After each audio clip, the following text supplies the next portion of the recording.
Bonjour bien-aimés, bienvenue sur notre chaîne Partage Biblique TV. Vous avez devant vous le missionnaire Kodovi Adjeoula, appelé communément le frère Yao.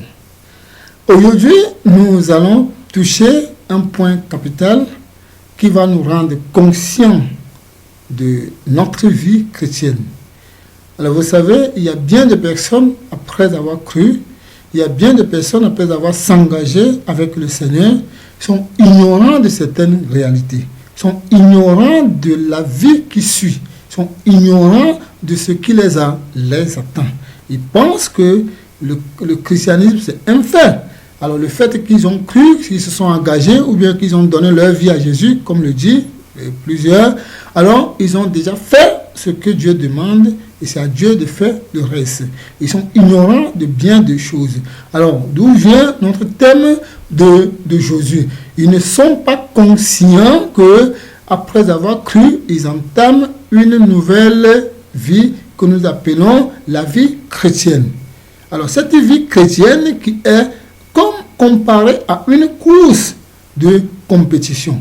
Alors, ainsi, nous allons parler de ce thème aujourd'hui, la vie chrétienne, une course de compétition.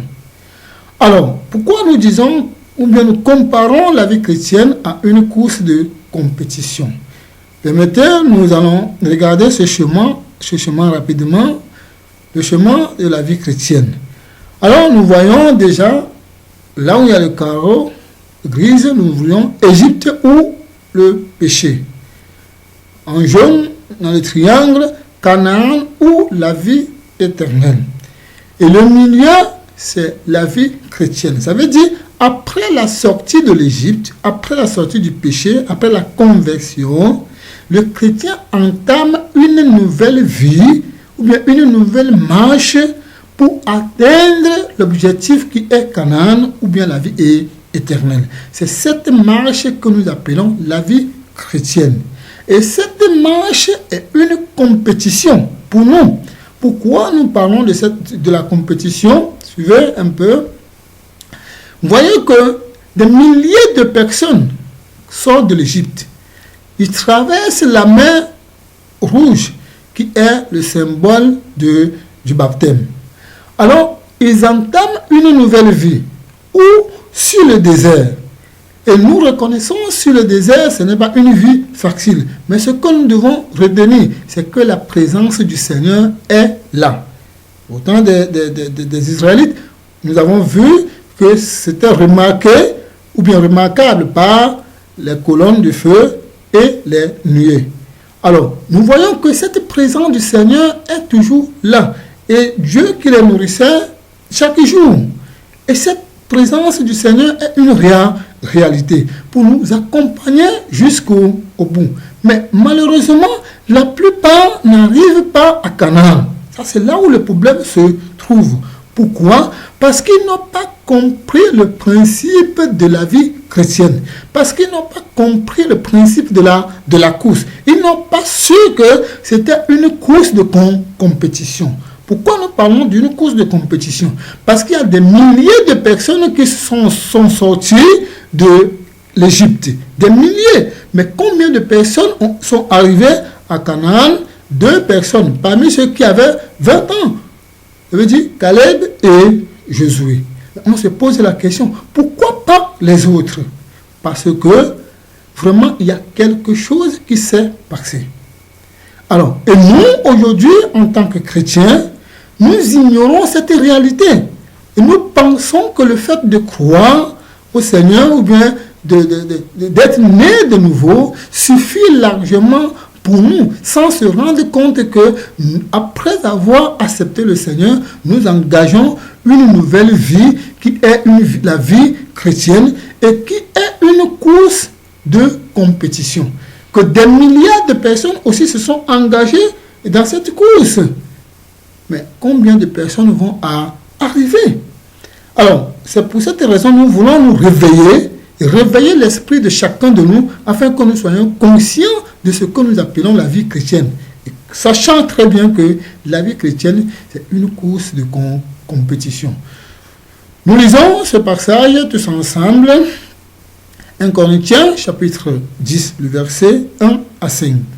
Nous lisons, « Frères, je ne veux pas que vous ignorez que nos pères ont tous été sous la nuée, qu'ils ont tous passé au travers de la mer, qu'ils ont tous été baptisés en Moïse dans les nuées et dans la mer, qu'ils ont tous mangé le même aliment spirituel et qu'ils ont tous bu le même breuvage spirituel, car ils buvaient à un rocher spirituel qui les suivait, et ce rocher était Christ.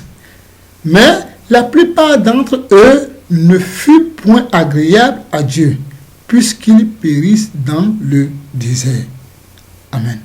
Alors, nous reconnaissons cette réalité que Paul rappelle aux chrétiens de Corinthe. Nous voyons que Paul a vu aussi ce danger, que des gens s'en foutaient de la vie chrétienne, des gens ne tenaient plus en considération de ce que c'est que la vie chrétienne, et Paul les a rendus conscients, parce qu'ils se pensaient que c'est par la grâce que nous sommes sauvés, nous avons déjà cru, et nous avons déjà la vie éternelle. Attention, et Paul dit, je ne veux pas que vous soyez ignorants. Et c'est l'ignorance-là qui tue plusieurs aujourd'hui. Et c'est l'ignorance-là qui est notre grand problème aujourd'hui. Nous ne sommes pas conscients de cette réalité que, après avoir accepté le Seigneur, nous entamons une course. Et Paul dit, je vous donne cet exemple. Soyez conscients que nos parents, vraiment, ils ont bénéficié de tout ce que le Seigneur a donné. Traverser la mer Rouge, vraiment, est ce miracle qui est aux yeux de tout le monde, vraiment, on ne peut pas imaginer. Et ils ont bu au désert, là où il n'y a pas l'eau. Mais ils ont bu de l'eau au rocher. Il dit, ce rocher était même Jésus-Christ. Ils ont mangé la manne, la nourriture préparée par Dieu lui-même. Ça veut dire, tous les privilèges de Dieu, ils ont bénéficié de tous ces privilèges. Mais la plupart d'entre eux n'ont pas mis leurs pieds sur la terre promise, ou bien ne fut pas agréable à Dieu. Et Paul rendait conscient, nous, aujourd'hui. Il dit, pourquoi? Si nous lisons la suite de ce passage, nous allons comprendre pourquoi. Alors, c'est ça notre grand problème aujourd'hui. Parce que nous sommes devenus incrédules au point où nous ignorons réellement que, après que nous avons donné notre vie au Seigneur, comme le dit plusieurs, nous entamons une nouvelle vie qui est une compétition. Et que des milliers de personnes aussi sont entrées dans cette compétition. Et tout le monde veut atteindre l'objectif qui est la vie éternelle. Alors, lisons encore ce passage, toujours le même chapitre, mais le verset 11 et 12. Toujours dans 1 Corinthiens 10. Il dit, ces choses leur sont arrivées pour servir d'exemple. Et elles ont été écrites pour nous instruire, pour notre instruction, à nous qui sommes parvenus à la fin des siècles. Il ajoute, ainsi donc, que celui qui croit être debout prenne garde de tomber.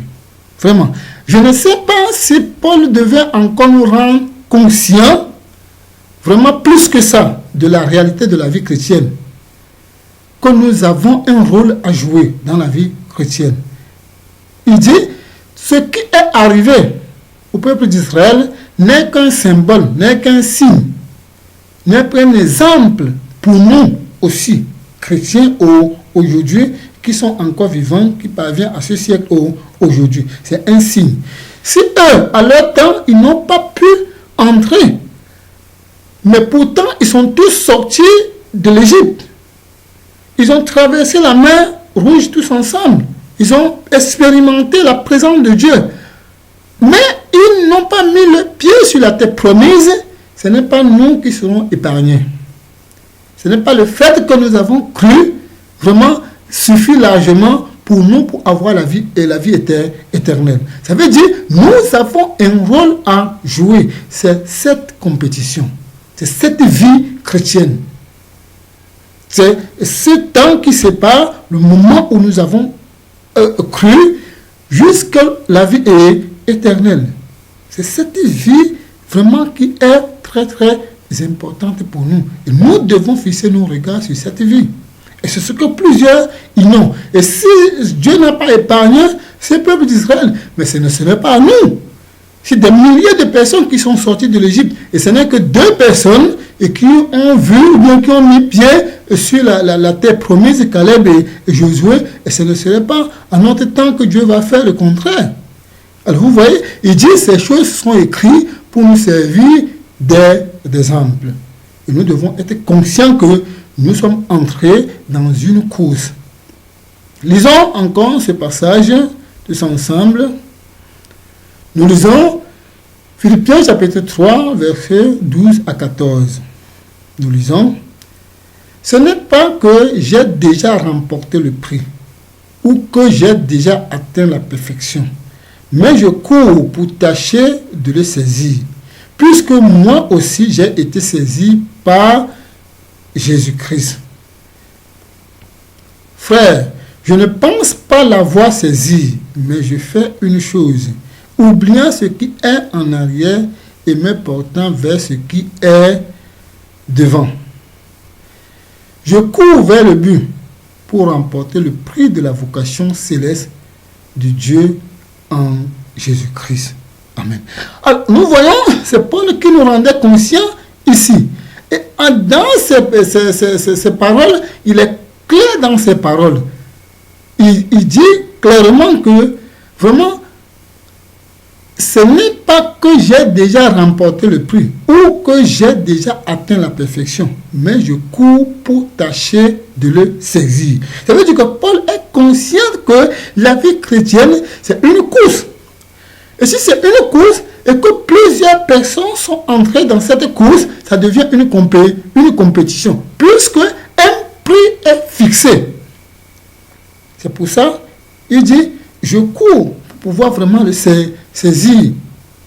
Et il dit, puisque moi aussi j'ai été saisi par Jésus-Christ. Alors, vous voyez, Paul nous rend conscient que nous étions aussi l'objectif fixé pour Dieu autrefois. Et Dieu lui s'est laissé vraiment traverser tout ce qu'il a traversé pour nous offrir ce privilège, cette grâce. Mais et nous, aujourd'hui, notre objectif maintenant, c'est Jésus.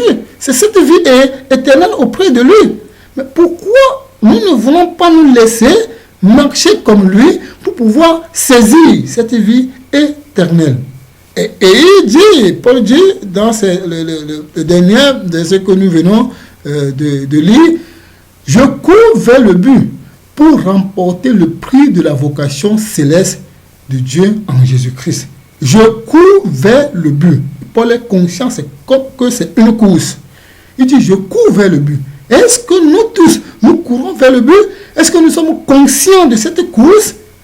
Est-ce que nous regardons d'abord le but qui est Canaan, qui est la vie éternelle? Est-ce que nos regards sont fixés sur ce but? Est-ce que nous courons vers ce but? Est-ce que nous sommes conscients même de cette compétition? Lisons encore. Nous voyons clairement que ça devient une compétition. Et si c'est une compétition, chaque compétition a ses règles. Nous lisons les règles de la course. 1 Corinthiens chapitre 9, 24 à 27.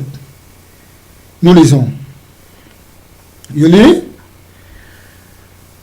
Ne savez-vous pas que ceux qui courent dans le stade courent tous, mais qu'un seul remporte le prix? Courez de manière à le remporter. Tous ceux qui combattent s'imposent toute espèce d'abstinence, et ils le font pour obtenir une couronne corruptible. Mais nous, faisons-le pour une couronne incorruptible.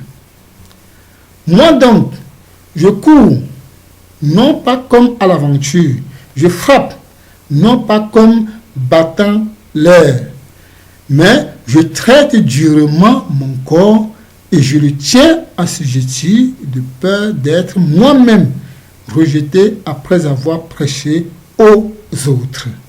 Amen. Alors, nous voyons, c'est Paul qui parle ainsi. Nous tous, nous considérons Paul comme vraiment un apôtre zélé.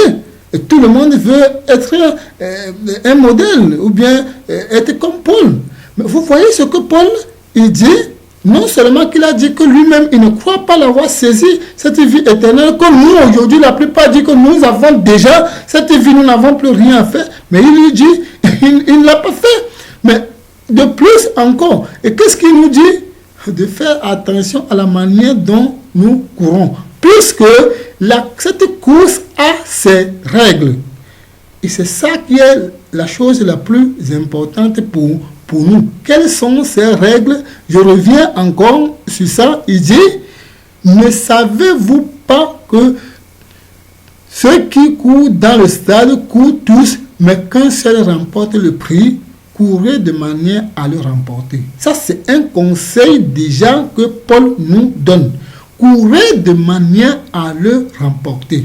Est-ce que nous marchons, est-ce que nous courons dans cette vie chrétienne de la manière de remporter la couronne qui est la vie chrétienne? Est-ce que nous regardons si nous courons selon les règles pour remporter la vie éternelle? Ou bien nous courons seulement pour courir?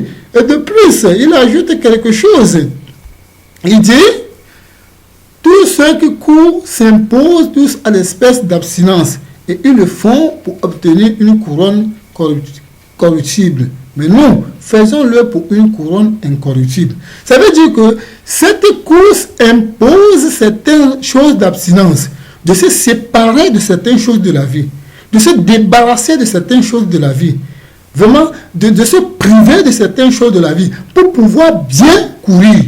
Je me pose la question, un exemple d'un athlète vraiment qui veut bien courir. Il refuse de manger bien des choses afin d'être léger et de bien courir. Mais nous, les chrétiens, qu'est-ce que nous on fait? Est-ce qu'on est conscient de cette compétition? On est conscient de cette course? On rejette des choses qui pouvaient nous rendre gras. On rejette des choses qui pourraient nous donner trop de poids afin de nous retenir pour ne pas bien courir. Est-ce qu'on se débarrasse des choses? On dit, les athlètes le font pour des couronnes corruptibles. Mais combien de fois, à plus forte raison, nous qui visons une couronne éternelle, incorruptible. Et nous refusons de se détacher de ces choses de la vie. Nous refusons de se débarrasser de ces choses de la vie. Nous refusons vraiment de s'abstenir. Et comment nous voulons remporter le prix? Et Paul dit, faisons-le. C'est très important parce que ça fait partie des règles de cette course que nous avons entamée. Et de plus, ils disent aussi, moi donc je cours non pas comme à l'aventure, je frappe non pas comme battant l'air. Je dis, la plupart aujourd'hui des chrétiens s'engagent dans la vie chrétienne comme l'aventure. On leur pose la question d'où ils sortent, où ils vont, ils n'ont aucune idée.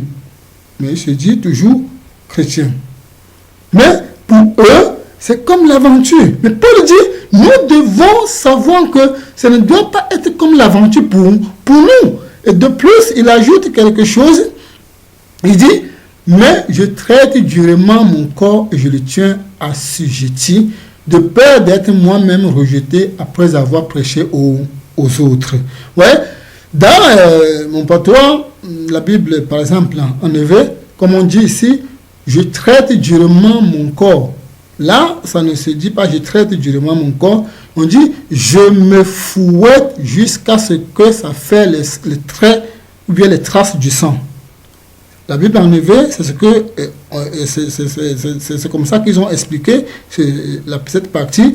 Je me fouette jusqu'à ce que ça fait les traces du sang. Vous voyez?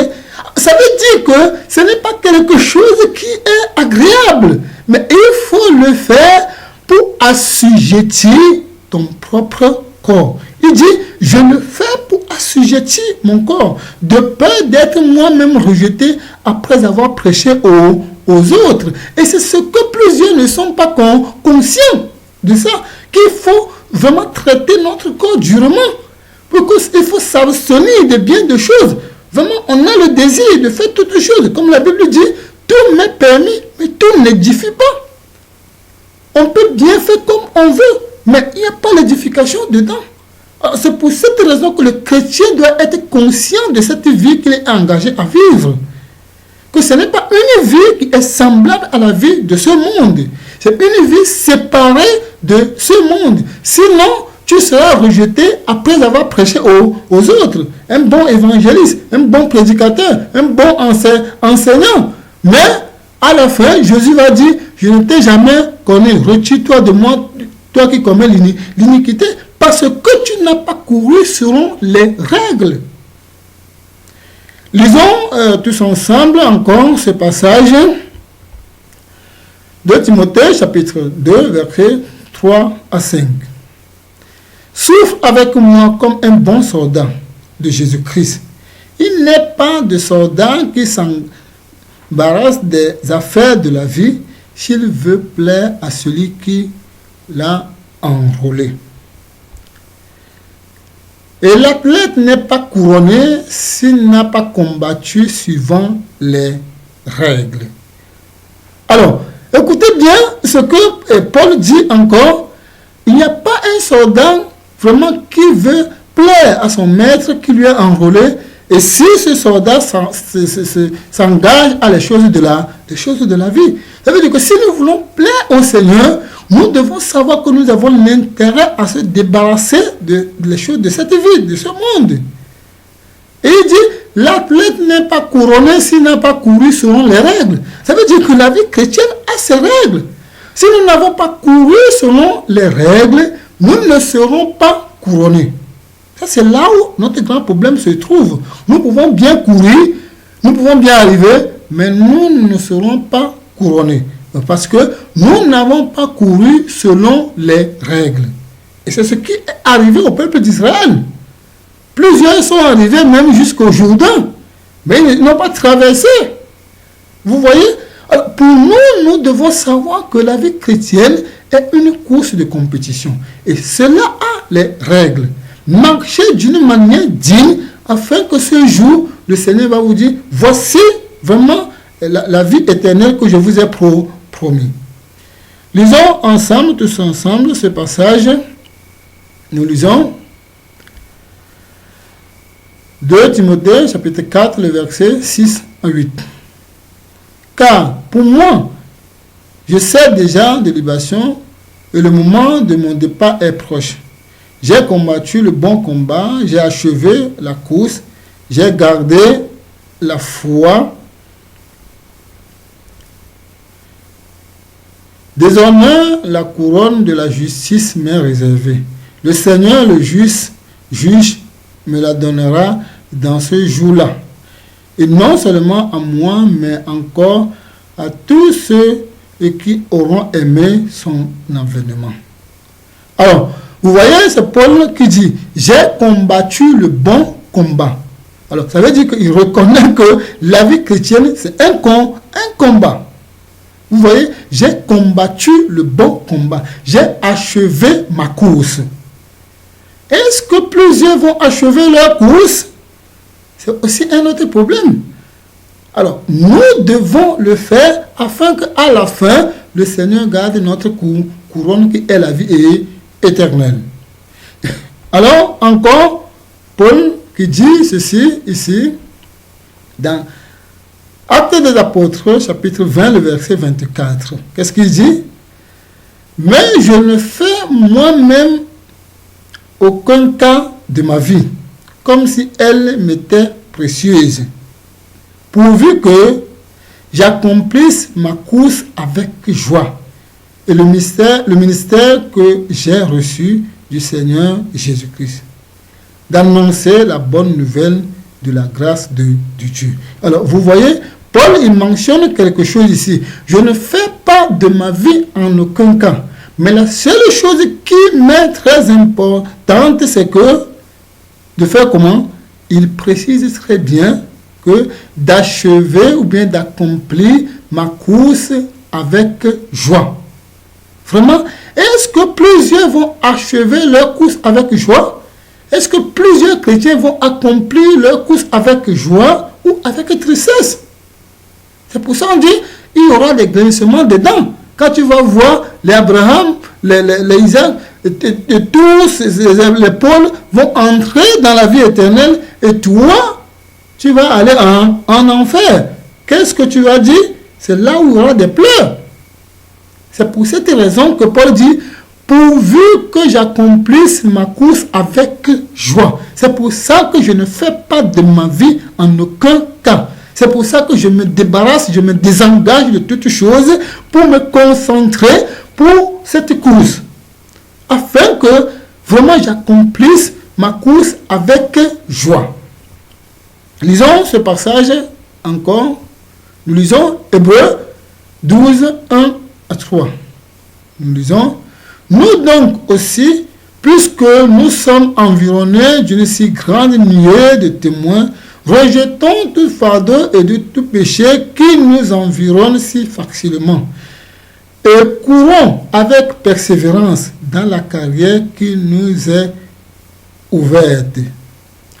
Ayant les regards fixés sur Jésus, le chef et le consommateur de la foi, qui, en vue de la joie qui lui a été réservée, a souffert la croix, méprisé l'ignominie, et s'est assis à la droite du trône du Père.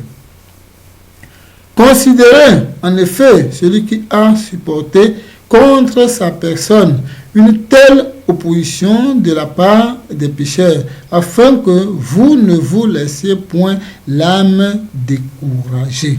Alors, vous voyez déjà ce que Paul nous dit. Il nous dit, ou bien disait à Hébreu, on va dire, on ne connaît pas bien l'auteur, mais je crois bien que c'est Paul.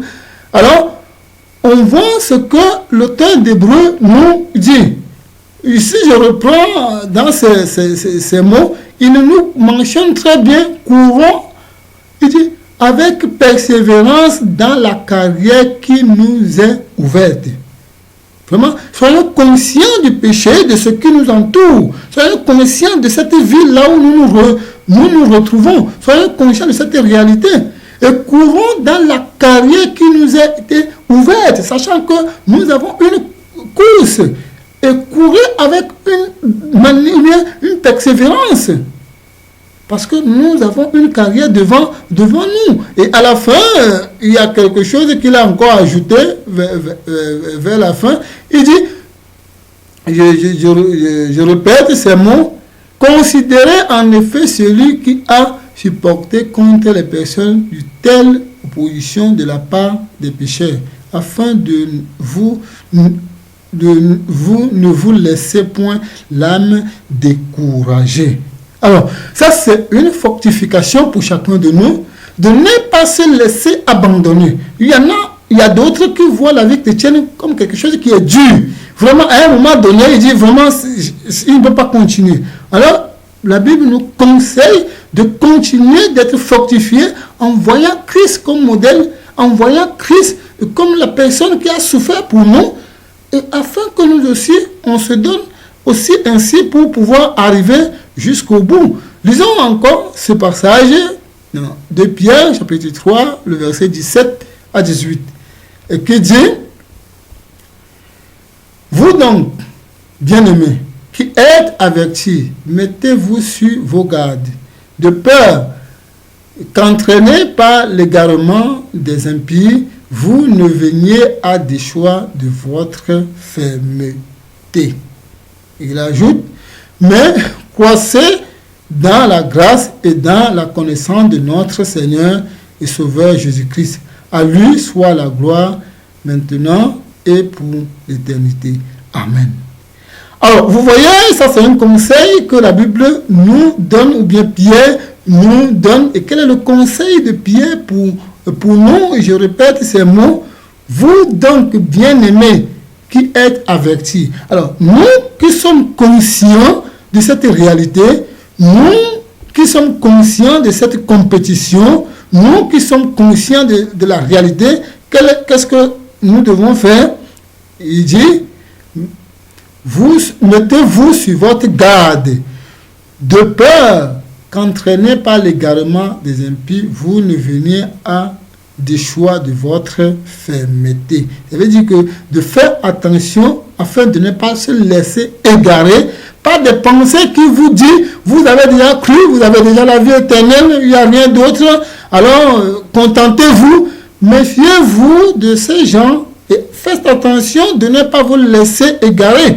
Mais sachez-le que le fait que vous avez cru, vous êtes engagé à une nouvelle vie qui vous amène vers la vie éternelle. Et cette vie a ses règles. C'est pour ça qu'il dit, restez ferme et attachez-vous à la promesse qui est la vie éternelle. Fixez vos regards sur cette vie et oubliez ce qui est derrière et marchez vers ce qui est devant afin de saisir cette vie éternelle qui est une promesse pour nous. Donc, que le Seigneur nous bénisse. Que le Seigneur nous accorde la grâce vraiment de marcher vers lui avec une persévérance dans cette carrière qui nous a été ouverte. Nous vous disons merci encore davantage de nous avoir suivis. Que le Seigneur vous fortifie davantage. Alors, s'il y a des questions ou bien des préoccupations, alors veuillez de nous contacter encore sur ce numéro. Alors, si vous avez des préoccupations ou bien des questions, vous pouvez nous contacter et nous allons en parler. Que le Seigneur vous bénisse et qu'il nous couvre de grâce en toutes choses. Amen.